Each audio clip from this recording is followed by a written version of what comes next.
Upacara yatnya yang diwarnai dengan aksi berburu sesari nampaknya sudah semakin mengkhawatirkan.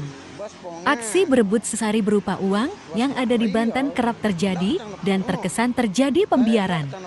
Bahkan aksi berebut sesari di tengah prosesi upacara yatnya kembali terjadi dan viral di media sosial. Video tersebut dibagikan oleh akun info denpasarterkini.id. Dalam video yang dibagikan sejumlah umat Hindu di Bali sedang melakukan proses yatnya yakni nganyet ke pantai. Namun Banten yang baru dianyet di pinggir pantai itu sudah menjadi rebutan sejumlah pemuda dan anak-anak.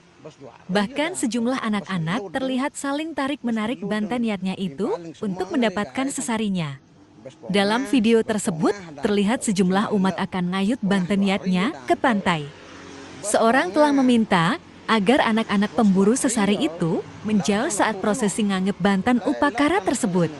Namun himbauan itu sepertinya tak dihiraukan, bahkan banten tersebut baru saja dilarung ke laut, sudah menjadi rebut anak-anak pencari sesari. Dalam video, disebutkan jika kejadian tersebut terjadi di Pantai Gangga, Tabanan pada Selasa 9 Juli 2024. Sontak saja, video tersebut menjadi sorotan dan membuat warganet marah.